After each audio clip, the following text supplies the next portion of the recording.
At the White House today, a summit of the most pivotal figures in American politics right now, at least. President Biden sat down with the big four congressional leaders in what was Mitch McConnell and Kevin McCarthy's first in-person meeting with the president since he took office. It took place just hours after McCarthy led the ouster of his deputy, Congresswoman Liz Cheney, for daring to tell the truth about Donald Trump's big lie in the Capitol insurrection and Trump's role in spreading lies about Joe Biden's legitimate fraud-free win. And despite the fact that Republicans continue to sow doubts about President Biden's legitimacy, he insists that outreach is possible. Here's what he told our colleague Lawrence O'Donnell about striking a deal with them on infrastructure. Did you have an exploration of possible revenue with them, actual pay-fors? No, I didn't get into that. I get into what constitutes infrastructure. And I want to make it clear. I want to get a bipartisan deal on as much as we can get a bipartisan deal on. And that means roads, bridges, broadband, all infrastructure. But I'm not giving up on the fact that we have, 2 million women not able to go back to work because all the daycare centers are closed. They're out of business. And so they can't go back to work. I'm not going to give up on a whole range of things that go to the question of productivity, of increasing jobs, increasing employment, increasing revenues. I'm not really going to give up on that. So we're going to fight those out. So I want to know what can we agree on? And let's see if we can get an agreement, kickstart this, and then fight over what's left and see if I can get it done without Republicans if need be. And there's much more from Lawrence's great interview with the president that airs tonight on our MSNBC town hall called Vaccinating America. It airs at 10 p.m. Eastern. Joining our conversation, Democratic Congressman Sean Patrick Maloney of New York. He's a member of the Intelligence Committee and chairman of the Democratic Congressional Campaign Committee. There's so much going on. All the action is up there. But I have to start with the big headline and this two speeches given by Liz Cheney saying that she will not follow her party down as they crusade against the democracy.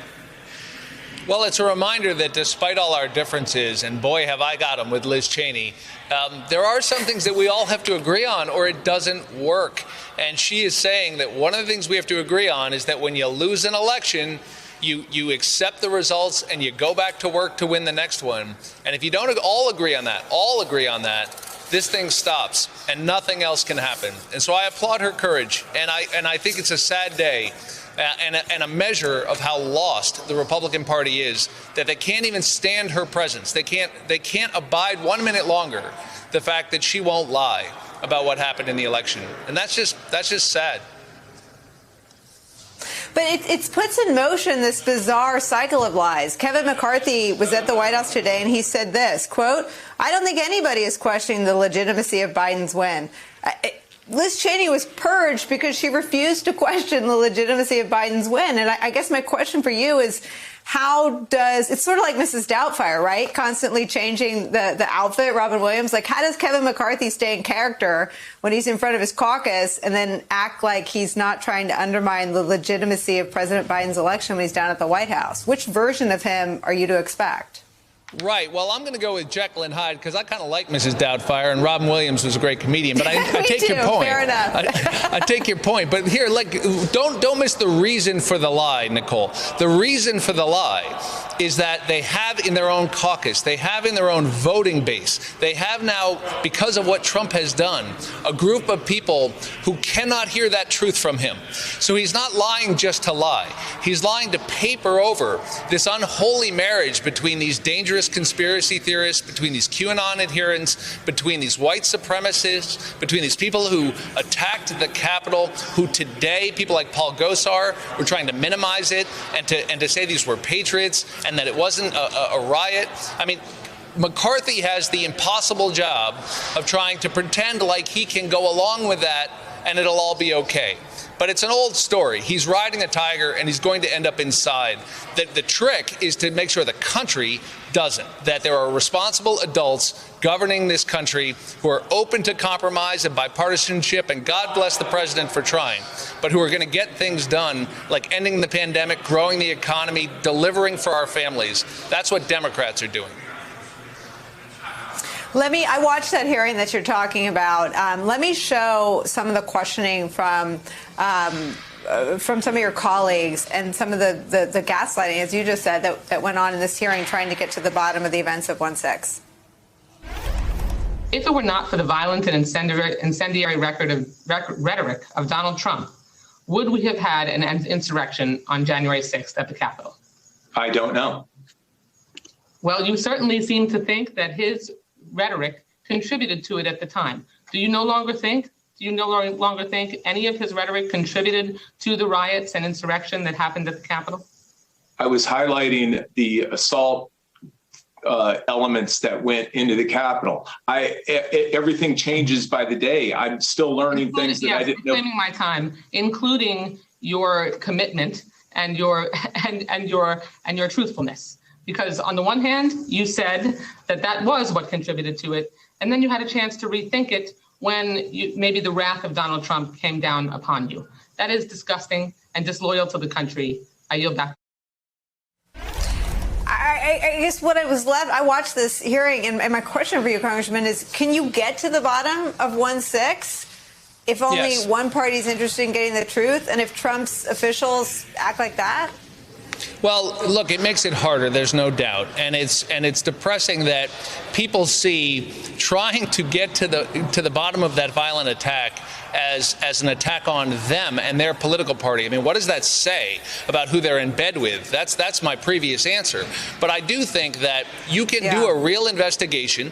You can put real people on it, not current office holders, great Americans, respected people, and they can be judged by the results of that investigation over time and throughout history. And so hold us to that standard. Hold us to the standard of having a focused, substantive, no-holds-barred investigation. And I think the country needs it. And when all of us have stopped serving and the dust has settled and they're reading about January 6th in the history books, they'll know what the heck happened. And hopefully they've got a strong, stable democracy because they've learned some lessons from it. That's what we're going to accomplish. We're going to get that commission. We're going to get it done. So, and on the other side, on the Senate side, the Attorney General testified in no uncertain terms about the threat of violent domestic extremism that is rooted in white supremacy. It's something that Christopher Wray testified to. It started a months-long spat with then Donald Trump and did not have an echo from the Attorney General at the time.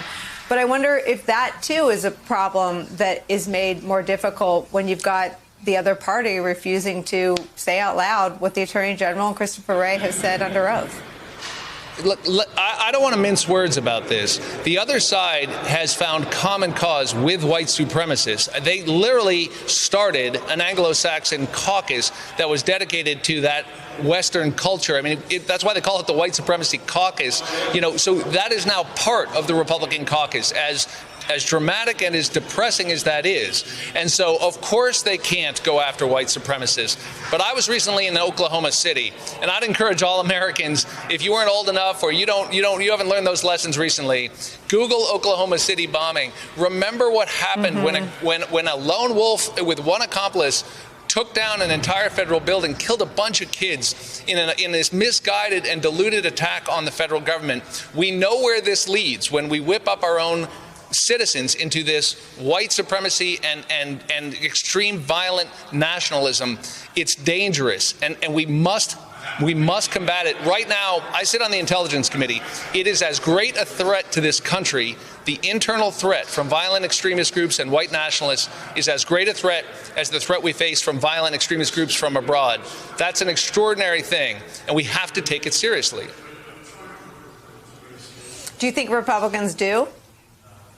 No, they don't.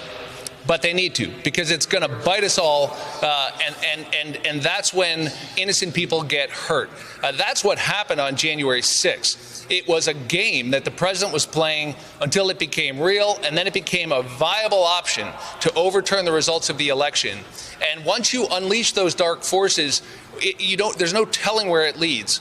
That's what I mean. So there have to be enough adults in the room to say that needs to stay out of our decision making. That's what Liz Cheney was fighting for today. She was saying we lost an election.